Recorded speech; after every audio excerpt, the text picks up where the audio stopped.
Let's talk about something we all experienced over the past few years, but maybe didn't fully realize at the time. From the very beginning of the pandemic, we were bombarded with messages. Every headline, every news alert, every press conference, it was all coming at us fast. And a lot of it was rooted in fear. Now, fear isn't always a bad thing. It can motivate us. It can get us to take action. But when it becomes the dominant driver of how we interpret information, we stop asking critical questions. We stop thinking for ourselves.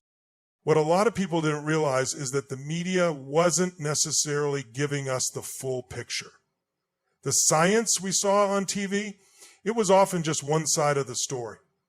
There were, and still are, doctors, researchers, and frontline professionals who had different insights, different data, and different approaches that never made it to prime time.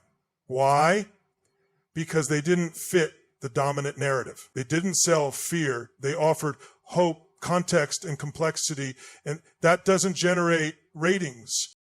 So while many were glued to the screen, counting cases like sports scores, what was missing was a real dialogue about resilience, about long-term health strategies, and about how we could empower ourselves and each other.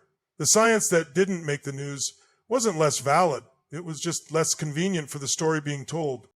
And if we're going to move forward, we have to start by questioning the story we were told. Of the biggest things missing from the mainstream conversation was the focus on the human immune system, our body's natural defense mechanism.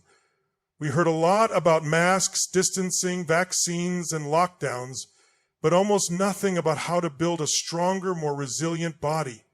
Think about that. We were in the middle of a global health crisis, and yet there was barely a whisper about nutrition, sleep, exercise, sunlight, stress reduction, basic foundational tools for boosting immune function that are backed by decades of research. It's almost as if we forgot that the human body is designed to adapt and protect itself when it's given the right support. But instead of empowering people with strategies to take ownership of their health, we saw a system that encouraged passivity. Stay home, stay scared, wait for a solution to come from the outside. But that's not how lasting health works. Real strength, real resilience starts from within. Frontline doctors, integrative health experts, and even some in the conventional medical world were trying to raise this flag. They were sharing insights about vitamin D levels, metabolic health, chronic inflammation, factors that played a massive role in how severe the virus could be. But again, those messages were drowned out. They weren't sensational enough. They didn't fit the narrative. We can't control every virus that comes our way, but we can control the terrain it lands on. When the lockdowns first happened, most people were on board. The goal was to buy time, to protect the vulnerable, to flatten the curve.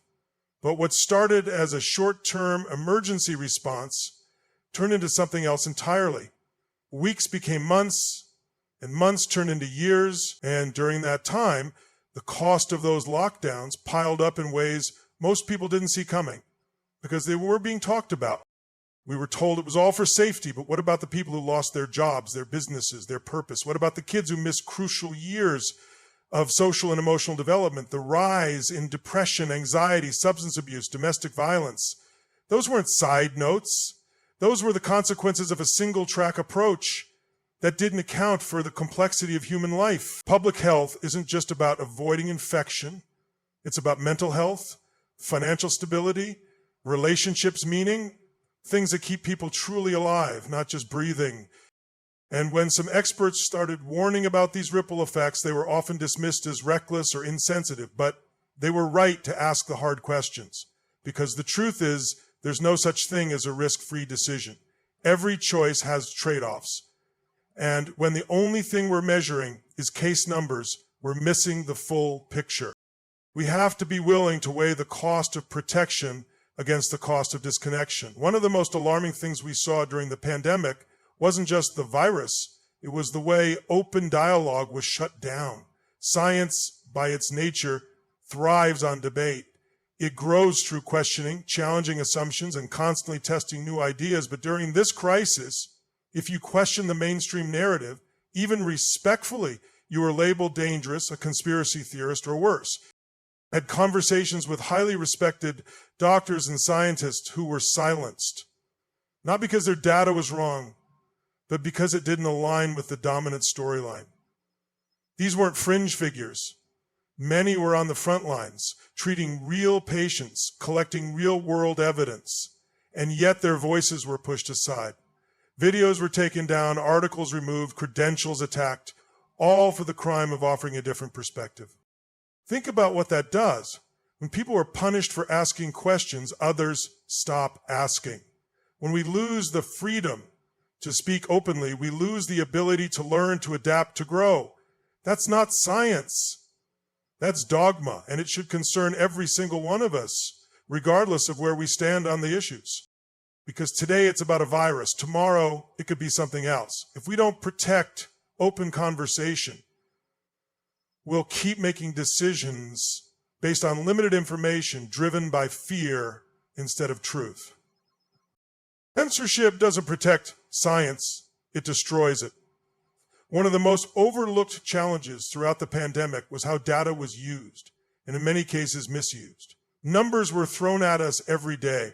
Case counts, death tolls, positivity rates, transmission levels. But the problem wasn't the numbers themselves. It was how they were presented. Context was often missing. We'd hear about a spike in cases without being told whether hospitalizations were up. Or we'd hear about deaths without understanding the age, underlying conditions, or whether someone died with COVID or from it. Those details matter. It's not that the data was fake. It's that it was framed in a way that shaped perception more than it informed decision-making.